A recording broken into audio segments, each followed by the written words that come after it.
Salam sejahtera Malaysia. Denyut nadi suara rakyat bergema di channel ini. Rafizi letak jawatan. Rafizi terus keluar dari PKR. Rafizi terus keluar daripada kerajaan Madani. Tiga-tiga soalan itu adalah soalan yang paling walaun suka. Apa punca kekalahan kepada Perikatan Nasional di Sungai Bakap? Adakah kerana Rafizi ada di Sungai Bakap? Kerana menurut yang ini saya sisipkan artikel itu. Adakah memang betul kehadiran Rafizi di Sungai Bakap menjadi salah satu punca kekalahan Pakatan Harapan di Sungai Bakap? Adakah kerana dia hadir di Sungai Bakap betul dia kalah dan perlu dia letak jawatan tinggalkan kerajaan Madani? Pada pendapat saya tidak. Kenapa pula kehadiran dia boleh menyebabkan kekalahan? Kehadiran Rafizi Ramli di Sungai Bakap itu sepatutnya menjadi kekuatan yang diperlukan untuk mereka menang di Sungai Bakap. Tetapi lain pula komen daripada Syahidan ni.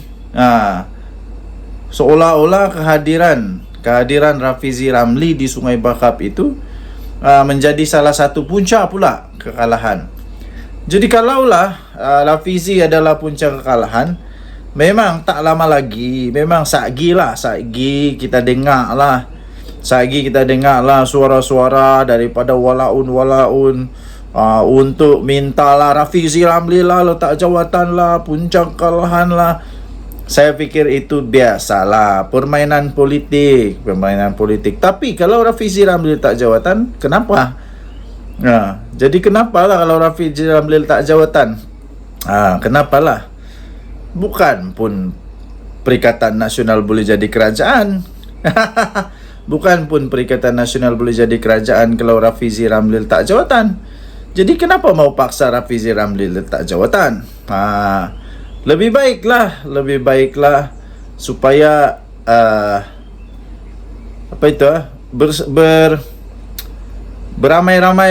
beramai-ramailah pergi enjoy dulu kemenangan ini, sebab tidak lama lagi pasti kalah juga.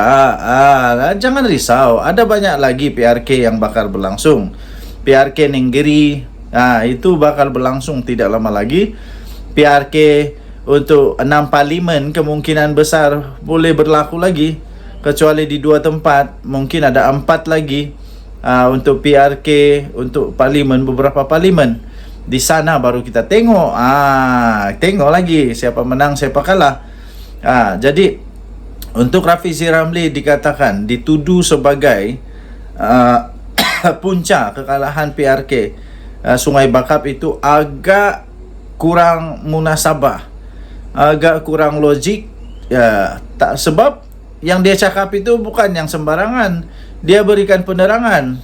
Lainlah kalau dia datang sana beritahu tentang motosikal naik pakai diesel. Lainlah kalau dia pergi sana dan bagi tahu manusia itu dijadikan ISO 14001 dan sebagainya.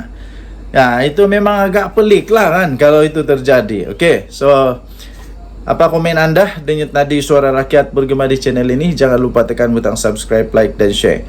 Malaysia kita punya, cintai Malaysia ku. Kita jaga kita. Kita jumpa lagi. Bye-bye. Salam sejahtera Malaysia. Denyut nadi suara rakyat bergema di channel ini. Tahniah diucapkan kepada Perikatan Nasional yang telah memenangi PRK Sungai Bakap. Memang sudah dijangka mereka boleh menang. Walaupun ramai yang meramalkan bahawa PHBN bakal merampas semula kerusi di Sungai Bakap itu, tapi nampaknya itu semua tidak kesampaian dan itu menyebabkan kekalahan yang agak teruk kepada Pakatan Harapan. Jadi kerana itu, tuan-tuan dan puan yang dihormati sekalian, tidak lama lagi pastinya kita akan mendengar banyaklah suara-suara baru yang akan berkumandang di udara. Di mana-mana ceruk pelusuk walaun menyatakan supaya Perdana Menteri Datuk Seri Anwar Ibrahim letak jawatan. pastilah ramai yang akan minta paksa dan pujuk serta macam-macam lah yang akan dicakap di apa, banyaklah yang akan cakap supaya Perdana Menteri letak jawatan. Tapi bagi saya, kenapa mau minta Perdana Menteri letak jawatan? Apa kena mengena PRK itu dengan dia letak jawatan? Sebab kemenangan PRK Kuala Kubu Baru pula, Sungai Bakap itu tidak pun menggugat seinci pun keadaan kerajaan sekarang. Tidak pun menggugat parlimen. Jadi kenapa Datuk Seri Anwar Ibrahim perlu letak jawatan? Kalau dia perlu letak jawatan kerana PH kalah, kenapa dulu Muhyiddin tak letak jawatan, Hadi Awang tak letak jawatan ketika PAS PN kalah di Kubu Baru? Kenapa pula diorang tidak letak jawatan kan? Jadi pada pendapat saya, orang-orang yang minta supaya Datuk Seri Anwar Ibrahim letak jawatan itu adalah orang-orang yang terdesak untuk melihat diorang punya pemimpin-pemimpin untuk merampas semula kerajaan. Tetapi percayalah, tidak ada kena-mengena parlimen dengan Kuala Kubu Baru. Walaupun mungkin dicanang-canang lagi bahawa ini adalah satu referendum rakyat lah konon, ini adalah suara rakyat lah untuk menunjukkan bahawa ini kerajaan perlu tumbang dan sebagainya. Tidak akan berlaku. Tidak akan berlaku kerana sudah pun diberitahu oleh Agung bahawa Baginda tidak akan melayan sebarang tebuk-tebuk atap, tebuk-tebuk pintu belakang, jalan singkat, khianat-mengkhianat. Tidak akan berlaku. Okey. Lagipun sudah ada Akta Lompat Parti. Jadi kerana itu, desakan untuk Perdana Menteri Datuk Seri Anwar Ibrahim meletak jawatan adalah tidak relevan, tidak betul dan langsung tidak kena mengena dengan PRN kali ini. Apa pula kena mengena PRN ini dengan parlimen? Tiada kena mengena, ya. Jadi apapun, kita ucap tahniah lah. Kita ucap tahniah kepada Perikatan Nasional yang berjaya menang di Sungai Bakap dengan cemerlang sekali, ya, dengan cemerlang sekali. Kekalahan ini menunjukkan bahawa PHBN perlu fikirkan sesuatu yang lebih padu, terutamanya kepada pengundi-pengundi UMNO yang mungkin tidak mengundi Pakatan Harapan, ya. Kenapa mereka tidak mengundi? Kenapa itu menjadi tanda tanya yang perlu dijawab, disiasat. Dengan Nadi Suara Rakyat bergema di channel ini. Jangan lupa tekan butang subscribe, like dan share. Bye-bye. Salam sejahtera Malaysia. Saya belum bercakap lagi sudah rasa lucu. Belum saya bercakap pun saya sudah rasa lucu. Apa yang lucunya?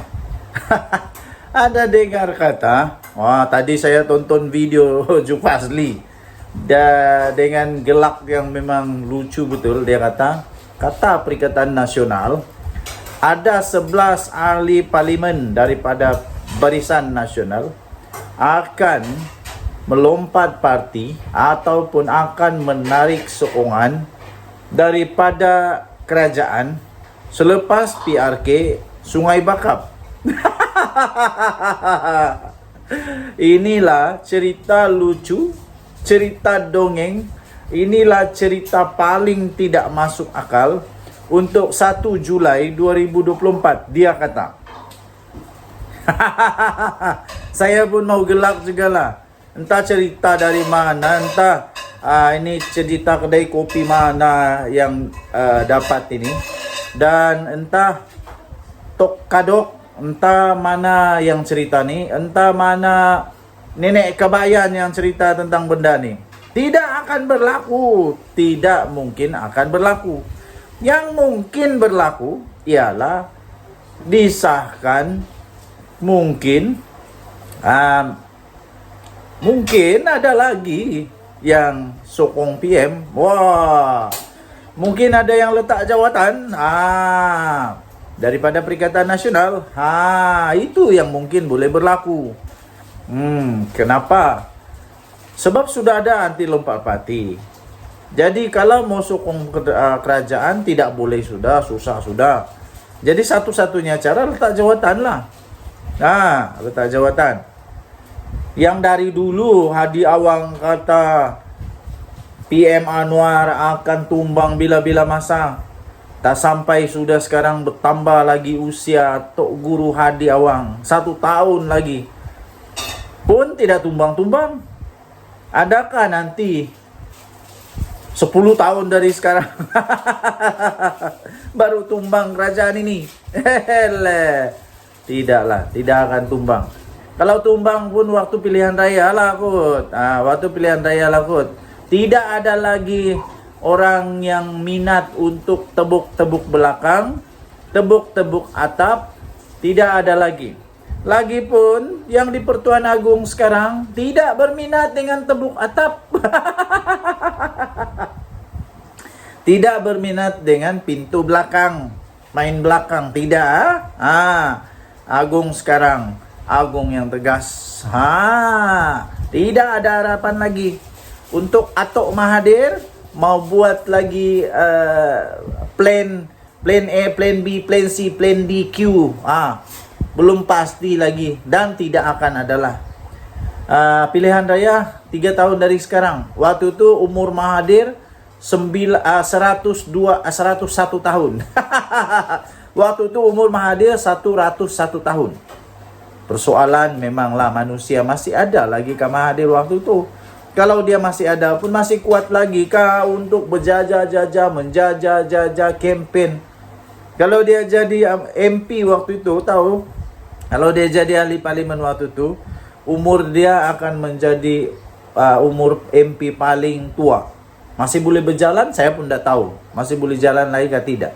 Jadi yang pastinya 11 MP daripada Barisan Nasional yang konon mau sokong Perdana Menteri itu tidak akan jadi. Jangan risau, tidak akan jadi. Kalau ada, kalau berani, nyatakanlah siapa dia orang. Yang pasti tiada. Tiada. Kesian. Bermimpilah di siang-siang hari. Berdoalah banyak-banyak supaya boleh jadi Perdana Menteri di pulau di planet Pluto ataupun di bulan. Buatlah parlimen baru di bulan supaya boleh jadi Perdana Menteri di sana. Denyut nadi suara rakyat bergema di channel ini. Jangan lupa tekan butang subscribe, like dan share. Malaysia kita punya, cintai Malaysia aku, kita jaga kita. Bye bye. Salam sejahtera Malaysia. Saya belum bercakap lagi sudah rasa lucu. Belum saya bercakap pun saya sudah rasa lucu. Apa yang lucunya? Ada dengar kata, tadi saya tonton video Jupasli. Dengan gelak yang memang lucu betul. Dia kata Perikatan Nasional, ada 11 ahli parlimen daripada Barisan Nasional akan melompat parti ataupun akan menarik sokongan daripada kerajaan selepas PRK Sungai Bakap. Inilah cerita lucu, cerita dongeng. Inilah cerita paling tidak masuk akal untuk 1 Julai 2024. Dia kata. Saya pun mau gelak juga lah. Entah cerita dari mana, entah ini cerita kedai kopi mana yang dapat ini. Dan entah Tok Kadok, entah mana yang cerita ni, entah mana nenek Kabayan yang cerita tentang benda ni. Tidak akan berlaku, tidak mungkin akan berlaku. Yang mungkin berlaku ialah disahkan mungkin ada lagi yang sokong PM. Mungkin ada yang letak jawatan daripada Perikatan Nasional. Itu yang mungkin boleh berlaku. Kenapa? Sebab sudah ada anti lompat parti. Jadi kalau mau sokong kerajaan tidak boleh sudah, susah sudah. Jadi satu-satunya cara letak jawatan lah. Nah, letak jawatan. Yang dari dulu Hadi Awang kata PM Anwar akan tumbang bila-bila masa. Tak sampai sudah sekarang bertambah lagi usia Tok Guru Hadi Awang. 1 tahun lagi. Pun tidak tumbang-tumbang. Adakah nanti 10 tahun dari sekarang baru tumbang kerajaan ini? Tidaklah, tidak akan tumbang. Kalau tumbang pun waktu pilihan raya lah kot. Waktu pilihan raya lah kot. Tidak ada lagi orang yang minat untuk tebuk-tebuk belakang, tebuk-tebuk atap. Tidak ada lagi. Lagipun yang di Pertuan Agung sekarang tidak berminat dengan tebuk atap. Tidak berminat dengan pintu belakang, main belakang, tidak. Agung sekarang, Agung yang tegas. Tidak ada harapan lagi. Untuk Atok Mahathir mau buat lagi plan A, plan B, plan C, plan D, Q. Belum pasti lagi dan tidak akan adalah. Pilihan raya 3 tahun dari sekarang. Waktu itu umur Mahathir 101 tahun. Waktu itu umur Mahathir 101 tahun. Persoalan memanglah manusia masih ada lagi ke Mahathir waktu itu. Kalau dia masih ada pun masih kuat lagi kah untuk menjajah campaign. Kalau dia jadi MP waktu itu, tahu? Kalau dia jadi ahli parlimen waktu itu, umur dia akan menjadi umur MP paling tua. Masih boleh berjalan? Saya pun tidak tahu. Masih boleh jalan lagi atau tidak. Jadi yang pastinya 11 MP daripada Barisan Nasional yang konon mau sokong Perdana Menteri itu tidak akan jadi. Jangan risau, tidak akan jadi. Kalau ada, kalau berani, nyatakanlah siapa dia orang. Yang pasti tiada. Tiada. Kesian. Bermimpilah di siang-siang hari. Berdoalah banyak-banyak supaya boleh jadi Perdana Menteri di pulau di planet Pluto ataupun di bulan. Buatlah parlimen baru di bulan supaya boleh jadi Perdana Menteri di sana. Denyut nadi suara rakyat bergema di channel ini. Jangan lupa tekan butang subscribe, like dan share. Malaysia kita punya, cintai Malaysia aku, kita jaga kita. Bye bye. Salam sejahtera Malaysia. Apa kata semualah, satu kalilah UMNO semualah keluar dari kerajaan lah. Bukan Noh Omar saja. Apa kata kalau semualah. Ini Noh Omar bila Najib Razak kalah di mahkamah teruslah pergi masuk bersatu. Kan bagus.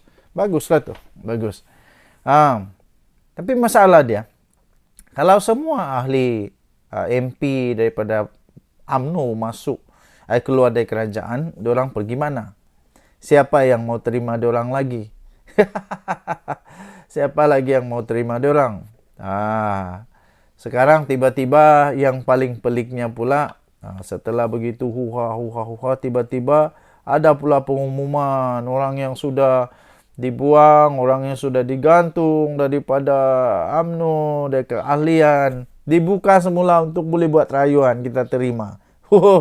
Adakah ini tandanya UMNO pun semakin terdesak? Apapun, UMNO berada dalam kerajaan madani sudah cukup bagus. Jadi, kita harap Zahid Hamidi tetaplah berfikiran waras, tetaplah berfikiran profesional.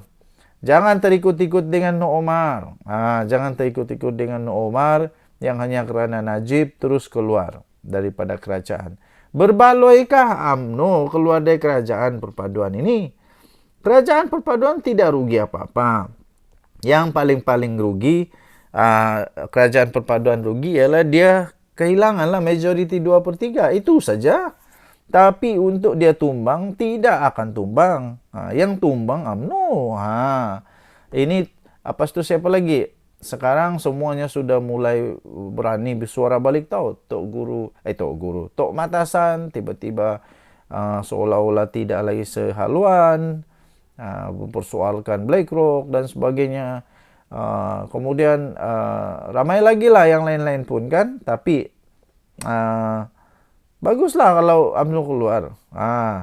Tapi kalau saya lah jadi UMNO, saya tidak mau keluar lah. Sebab kalau saya keluar, saya dapat apa? Apa yang saya dapat? Paling-paling jadi pembangkang. Lagi pula, sanggupkah Zaidah Habibie untuk berkawan semula dengan Muhyiddin Yassin? Sanggupkah? Sanggupkah dia berkawan dengan Muhyiddin Yassin? Geng keras Mahathir dulu. Geng keras Mahathir dulu yang sangat-sangat berjanji, bertekad, nekad untuk mesti penjarakan Najib Razak. Tapi Mahathir pun tiba-tiba berkawan dengan Muhyiddin. Ini politik caca murba. Semua sanggup jilat ludah, jilat makan balik muntah hanya untuk mau berkuasa. Lepas tu PAS pun tiba-tiba lah berkawan dengan Mahathir yang dulunya Maha Firaun lah macam-macam. Okey, jadi kalau UMNO keluar daripada kalau UMNO keluar daripada kerajaan, tiada apa-apa kerugian pun bagi Datuk Seri Anwar Ibrahim. Ini adalah mungkin kelebihan juga kepada Datuk Seri Anwar Ibrahim, mungkin kelebihan juga kepada Datuk Seri Anwar Ibrahim untuk bersihlah kerajaan ini. Bersihlah kerajaan ini daripada aura-aura mahkamah. Aura-aura orang yang bakal kena penjara. Okey, jadi tinggalkan komen anda. Apakah anda rasa kalau UMNO keluar daripada kerajaan ini akan tumbang? Saya pikir tidak. Tunjuk nadi suara rakyat bergema di channel ini. Bye-bye.